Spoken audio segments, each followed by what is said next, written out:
Une sombre menace pèse sur les royaumes oubliés.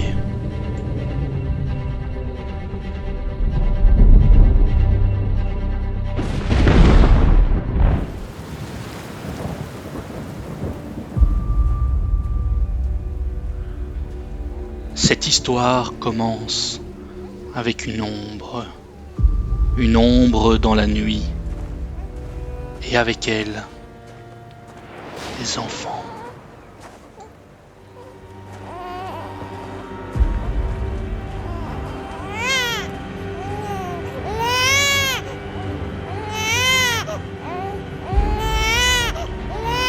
Un immonde sacrifice pour la pire des prophéties.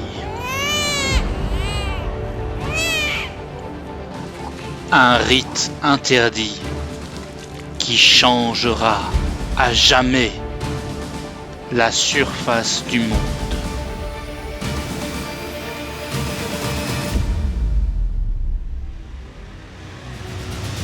Le cataclysme prit les royaumes par surprise.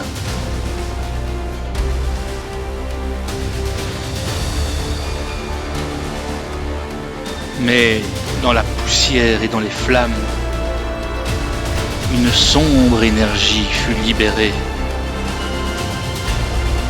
ouvrant sur le monde un torrent de chaos et de maléfices.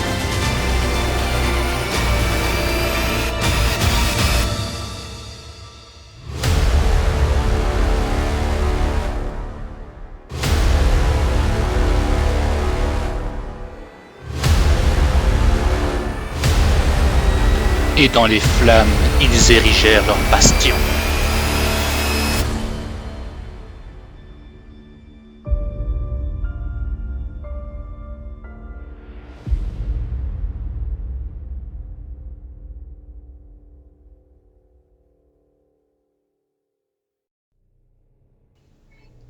Les armées félonnes ramenèrent des prisonniers qui creusèrent la roche pour en faire une prison.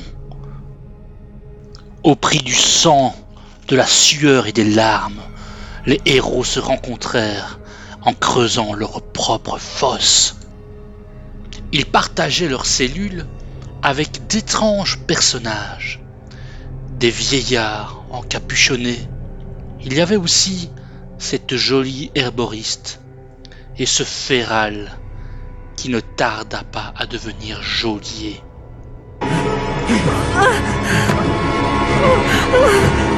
Ce qu'il fit à l'herboriste pour prouver sa loyauté au démon ne porte pas de nom. Cachot, elle n'oubliera jamais son nom.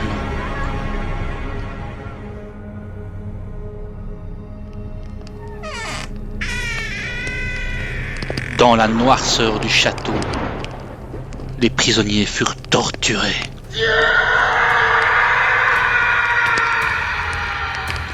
Alcix le Tieflin était le maître de ces basses œuvres. Il semblait éprouver un plaisir particulier, alors que chaque torture semblait nourrir une étrange gemme. Les cellules étaient gardées par d'infâmes démons, et chaque jour, les prisonniers travaillaient dans le chantier de l'horreur, un chantier supervisé par l'infâme Metzoloth. Dans le plus grand secret, les héros d'Avrelune parvinrent à libérer les prisonniers. Déguisés en simples mendiants, leurs cellules abritaient en réalité une armée de héros infiltrés. Ils donnèrent pour mission aux 6 compagnons d'Avrelune de fuir avec des prisonniers et de leur trouver un nouveau foyer. L'Alliance avait préparé une attaque d'envergure, une attaque qui débuterait de l'intérieur du fort et qui serait appuyée par une armée à l'extérieur. Alors que la bataille faisait rage, les héros prirent la fuite avec à leur côté toute une peuplade d'esclaves rescapés. Dans le ciel, une bataille éclata entre Alcix et un cavalier monté. Alcix perdit sa gemme, et lorsqu'elle toucha le sol, les morts se relevèrent. Dans cet ultime combat contre les morts vivants, les héros échappèrent de leur prison, emmenant avec eux une peuplade d'esclaves.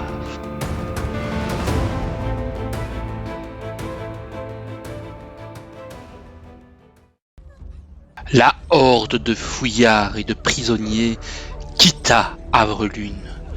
10 000 âmes, certaines plus sombres que d'autres.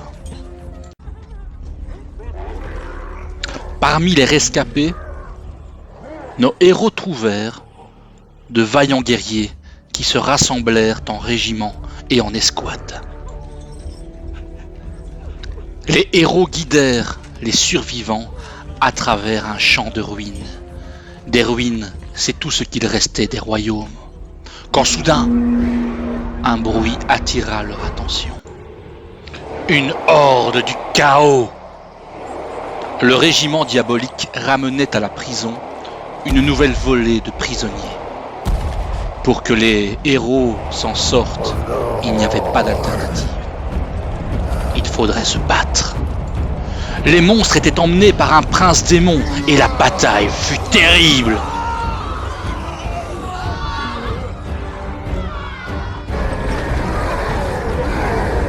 Lorsque la bataille fut remportée, il n'y eut nul cri de victoire, seulement le chant des morts. Dans leur victoire, ils libérèrent une troupe de archers elfes, ainsi que leur commandant sur son char de Thrace. Celui-ci leur fit une promesse, celui de repartir sur ces terres afin d'avertir les siens. C'est donc le cœur rempli d'incertitude et animé d'un maigre espoir que nos héros prirent la route vers la croisée des chemins. Ce que personne ne remarqua, c'est qu'une main habile ramassa un objet sur le champ de bataille. Un acte anodin et pourtant aux conséquences terribles.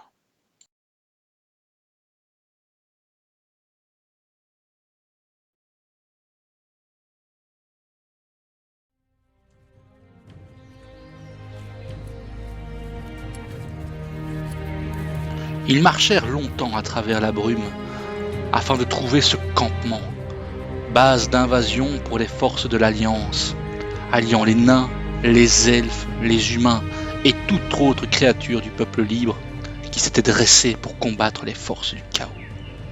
Enfin ils le virent, entourés de rondins solides et de feux de camp rassurants, ils pénétrèrent dans ce camp, mais réalisèrent qu'il était quasiment vide. Tous les guerriers étaient partis à l'assaut. Ils furent accueillis par Déanna, ancienne institutrice qui a pris la charge du campement et de sa gestion. Avec ses 2 gardes du corps et Gideon, le comptable qui ne la quitte pas, ils formaient un étrange quatuor. Les réjouissances ne furent que trop courtes. Déjà, des nouvelles de la bataille arrivaient. Et elle n'était pas bonne.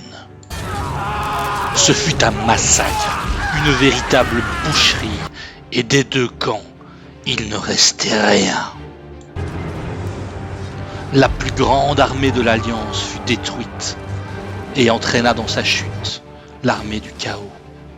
Ce qu'il restait d'espoir pour les survivants résidait en 6 personnes, 6 personnages, 6 compagnons, qui devrait trouver un chemin.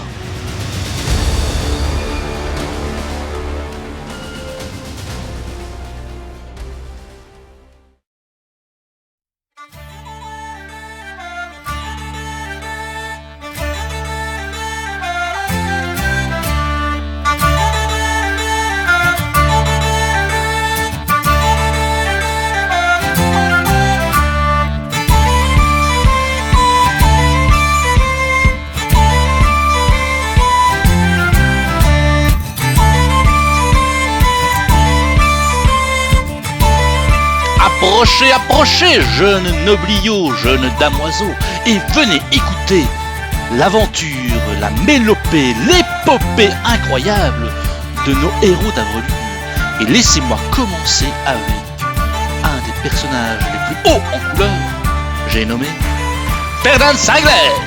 Bonsoir, ici Ferdinand Singler, votre grand prêtre dévoué et soigneur de tout maux. Alors je me présente, je suis effectivement prêtre et je pourvois de la bonne parole. Et à mes temps perdus, je fais aussi un peu de science. D'ailleurs, nous allons goûter plus tard cette petite portion. Allez, à bientôt.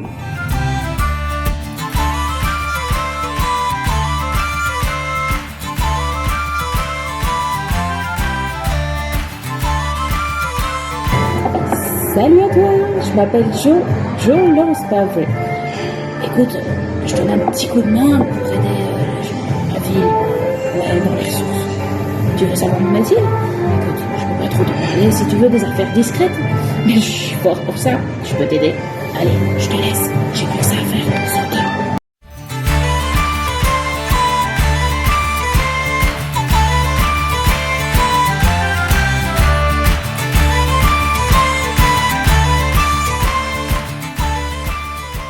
Je m'appelle Bartok Morne-Pierre. J'ai une main étrange et je ne parle pas beaucoup. J'aime la magie et l'obscurité. Allons bon. Ah oui, et je cogne dur, hein.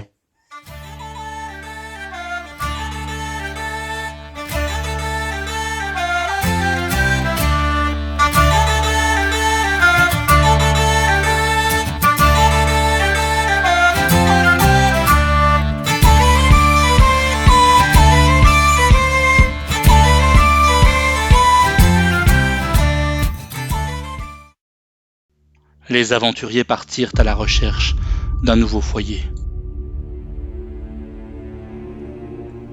Ils firent d'étranges rencontres, des déserteurs. Les héros évitèrent habilement le combat, et le capitaine des déserteurs accepta de rejoindre leurs forces à condition que leurs hommes ne soient plus jamais sacrifiés. Avant de partir, le capitaine leur indiqua la voie, passer par l'intérieur des terres, éclaireur pour les rescapés qui suivaient au loin. Ils marchèrent jusqu'à la nuit tombée.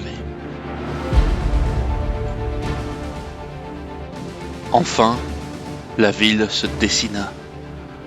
Ils abandonnèrent lâchement leurs chevaux avant d'aller plus loin. Mais dans le noir, les ombres bougeaient.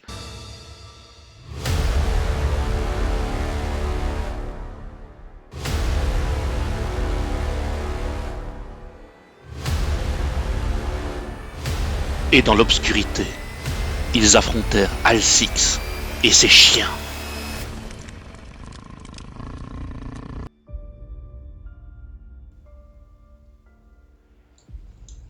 Mais ce village en ruine recelait d'autres secrets.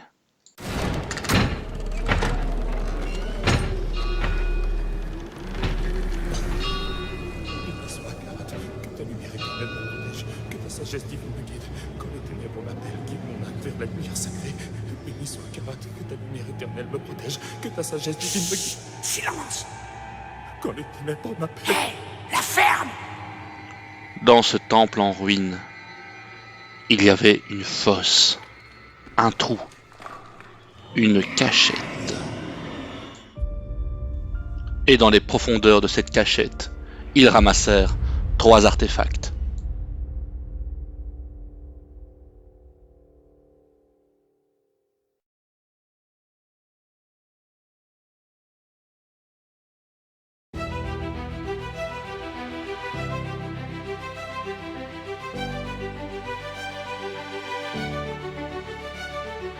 La route de l'Exode fut longue. En éclaireur, nos 6 héros. Et en arrière, 10 000 âmes dans la poussière. Ce sont les corbeaux d'abord qui attirèrent leur attention. Un chant de mort jonchait la roche.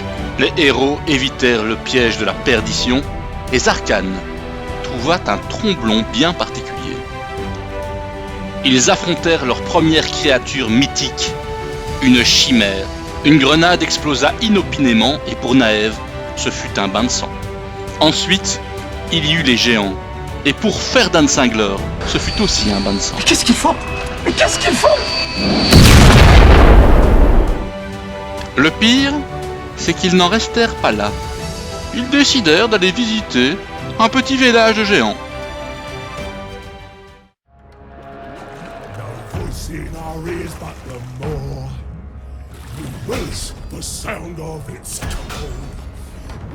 Ils étaient une cinquantaine, à trancher et à festoyer.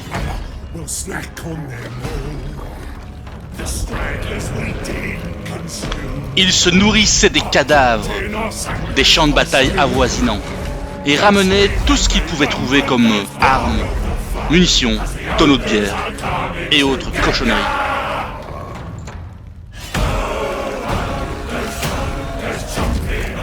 Entre les ombres de leur campement, Joe se faufila.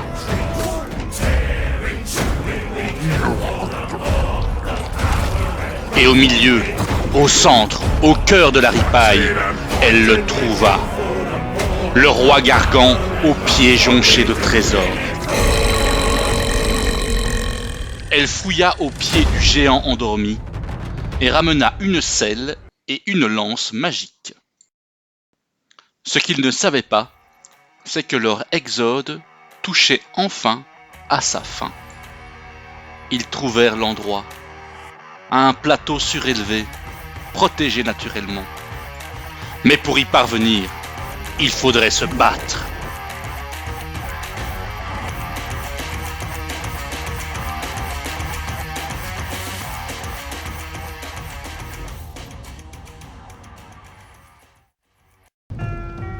La guerre approche. Je peux le sentir.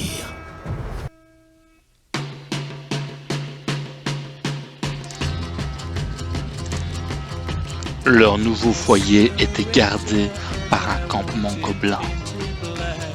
Un fortin, un bastion retranché. Les héros attendèrent la nuit afin de prendre l'adversaire par surprise.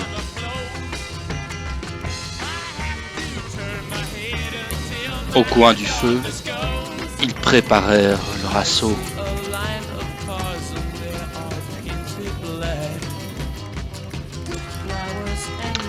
Joe envoya ses troupes escalader les flancs de la montagne afin de prendre l'ennemi à revers. Le reste des troupes se prépara à une attaque frontale et au petit matin, l'ordre de marche était donné.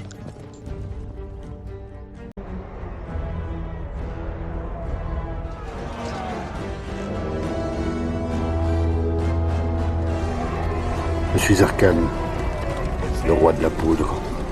Faites pas chier, ou je fais tout péter.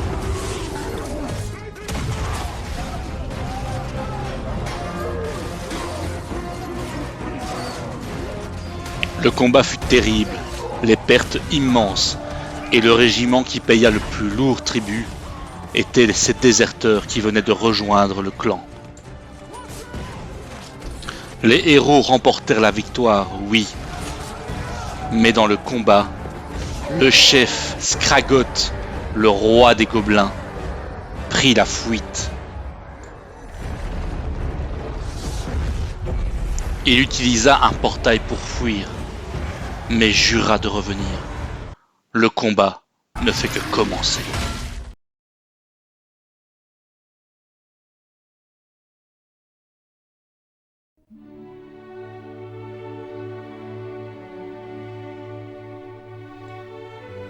Loin des combats, les rescapés arrivèrent dans une terre accueillante, verdoyante, mais où tout était encore à construire.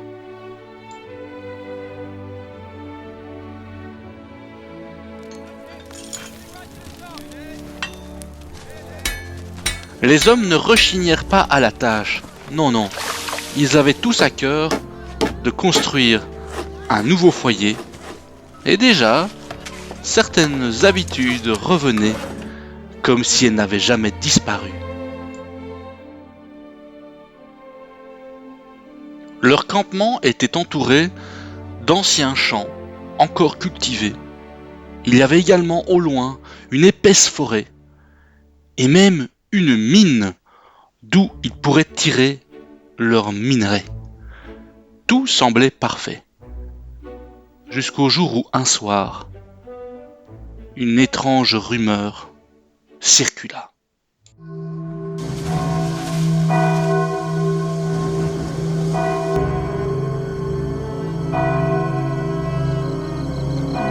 Les fermiers disparaissaient un à un.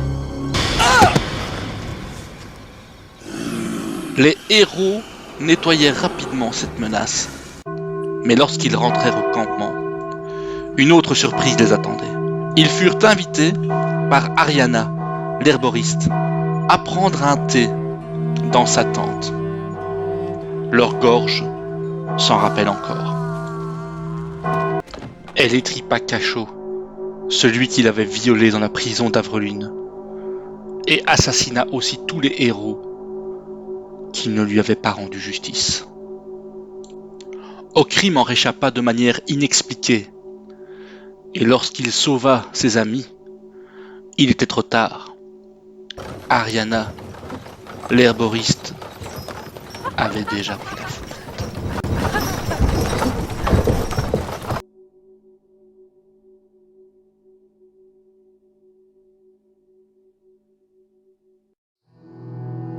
La corruption ne s'était pas limitée aux champs.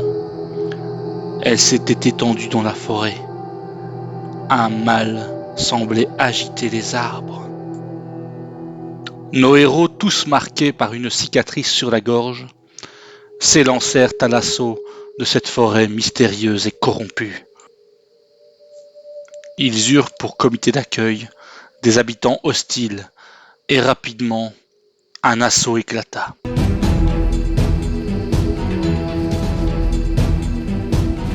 Ces résineux malades protégeaient un esprit beaucoup plus fort.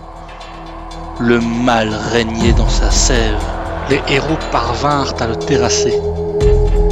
Et ils libérèrent le véritable esprit de la forêt, qui était étouffé par la corruption ambiante de cet être. Ensilve, l'esprit de la forêt, permit aux héros de récupérer un bâton sur la dépouille de l'être corrompu qu'ils ont vaincu. Il leur donna aussi des composantes, car un drachéide de la bande s'était mis en tête de faire des potions. Pas certain que ce soit la meilleure des idées. On baptisa les effets secondaires de son premier breuvage comme étant la peste bubonique des prêtres. Pauvre Kobe. Pendant ce temps, au village, on sacrifiait les animaux pour en faire des pentacles sur le sol. Bref, tout allait bien. Okrim fit son rapport au guerrier. En tant que maître des renseignements, il avait récolté plusieurs informations. Un étrange homme encapuchonné parcourait le camp. On lui a rapporté également des vols de matériaux. Mais les héros n'ont pas pu enquêter plus loin, car un appel sanglant venait de la mine. Il fallait intervenir, car un mal rôdait. Edge Mountains.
Dans l'antre du Tyranneuil, les héros victorieux trouvèrent un trésor fabuleux.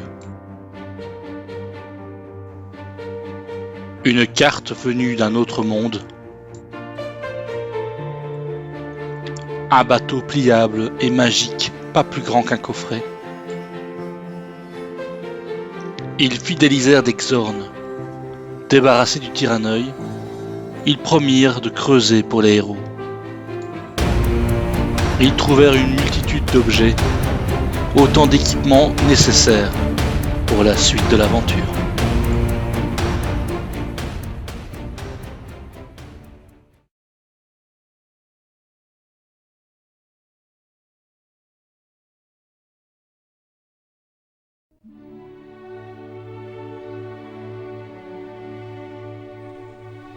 Après l'épisode de la mine, tout semblait plus serein à Kaïtir. Joe s'enfonça dans la forêt près de Ansilve afin d'y suivre une initiation, tandis que les autres participaient à la construction de ce nouveau foyer. L'expansion allait bon train et les ressources ne manquaient pas.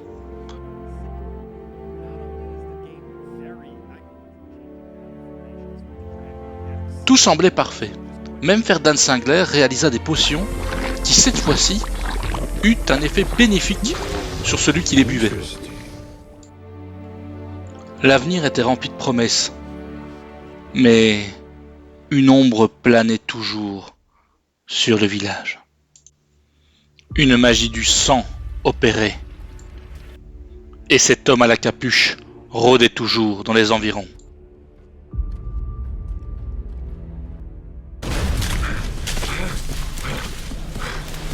Insaisissable, il semblait traquer quelqu'un.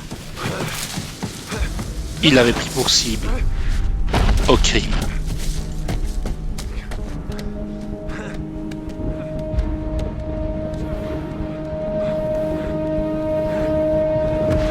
La prise en chasse fut implacable et la flèche toucha sa cible. La suite des événements fut très surprenante. Lorsque Okrim tomba, il se transforma.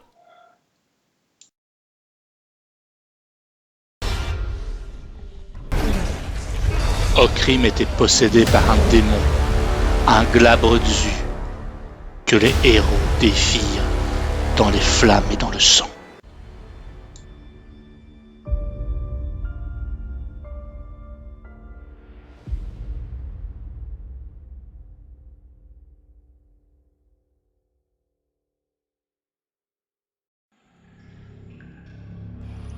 La possession d'Okrim changea profondément son être. Mais il n'eut pas le loisir de profiter de ses nouvelles capacités, car toute la ville était à ses trousses.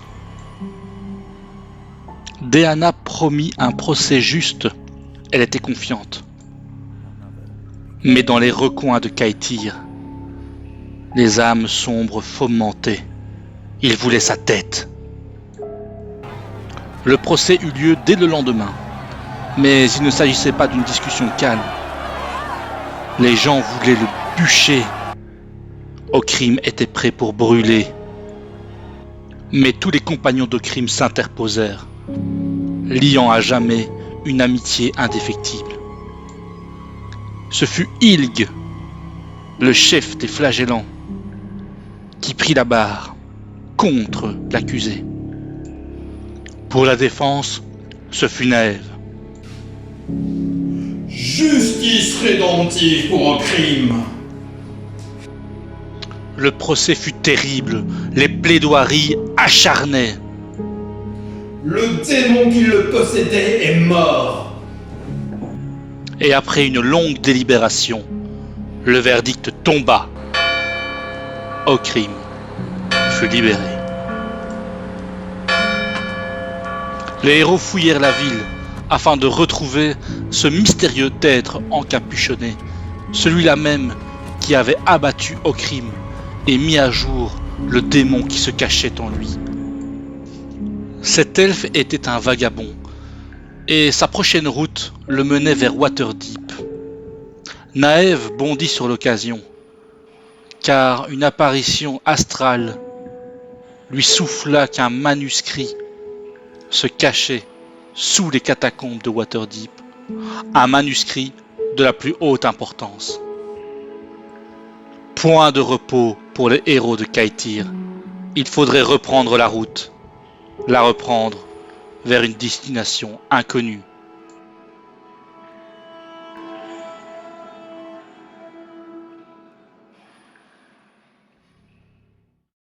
Votre attention, s'il vous plaît. Ce qui va suivre s'adresse à un public averti.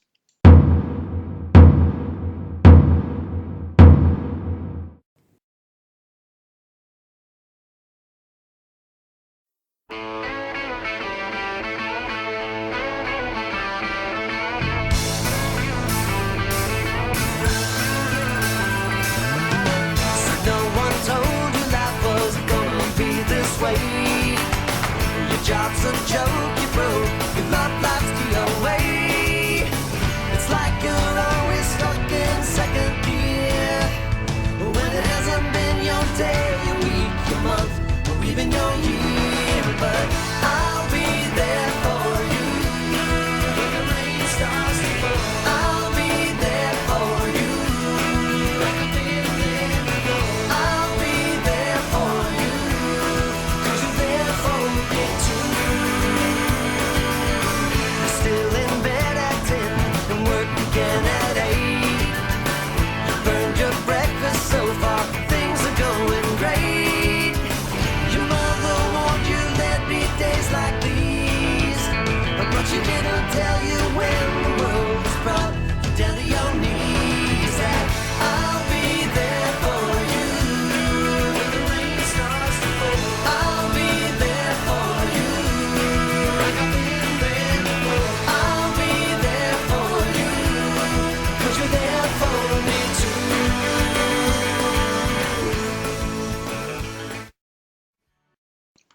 Naëv eut un rêve, celui de retrouver les manuscrits cachés au fond de Waterdeep.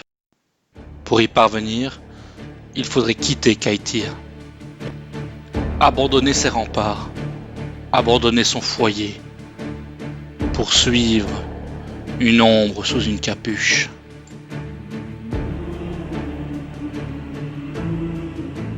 La route fut longue, et à travers les sentiers rocheux, il les mena tout droit dans un piège.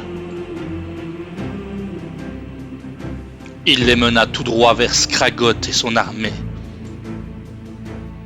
L'homme à la capuche monnaya leur passage contre un objet magique. En réalité, il ne fit que se servir avant de disparaître. Les héros engagèrent la bataille et Skragoth fut défait pour la seconde fois. Livrés à eux-mêmes, ils poursuivirent leur route jusqu'à Waterdeep. La cité était en ruine, mais dans les décombres de ce joyau ancien régnait une menace. Les forces du chaos harcelaient la ville et ses derniers défenseurs. Emmenés par Sir Eltark, les gardiens de Waterdeep tiendraient, laissant le temps aux héros de récupérer le manuscrit. Combien de temps tiendrait-il ?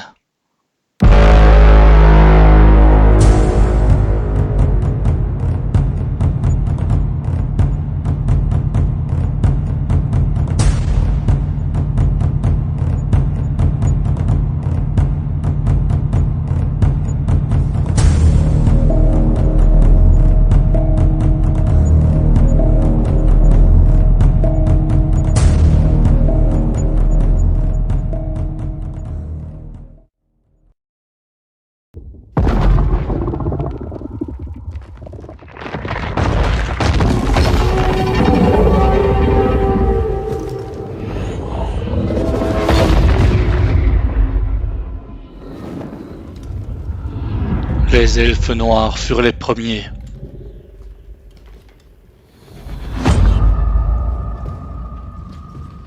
You covet Quand les héros prirent l'escalier, ils n'avaient aucune idée de ce qui les attendait. Covet our wealth.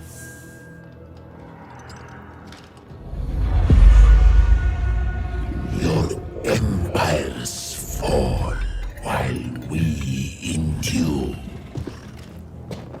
Les elfes noirs étaient venus piller les royaumes. What you will find is power. Mais le manuscrit restait introuvable. Les héros se lancèrent à l'assaut des catacombes. Mais désormais, ces catacombes lui appartenaient. Transformés en lieu de sacrifice pour la déesse Lot, les couloirs étaient emplis de sang, de pièges et d'immondes créatures.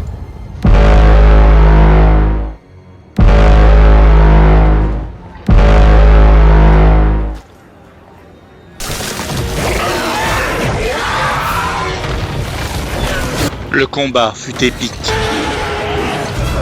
La survie des héros dépendit de la trahison d'un elfe.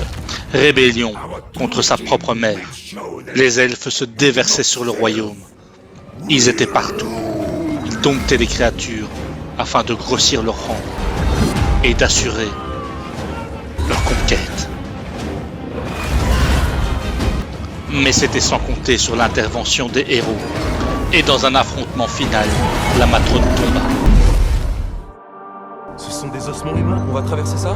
C'est parti. Leurs fouilles les menèrent tout droit dans un tombeau. Il ne faut toucher à rien. Ferdan, tu peux répéter? Toucher à rien. Oui bon, à une toute petite exception près quoi. Pendant ce temps, Naëv fut appelé en renfort à l'extérieur. Il fallait tenir, car les assauts devenaient incessants. Un combat acharné qui coûta la vie à Eltark, le capitaine de la garde de Waterdeep. En mourant, il lui légua son arme et ses hommes. Le sacrifice ne fut pas vain, car le manuscrit et les érudits étaient saufs. Mais quel mal se cachait encore sous ces pages interdites.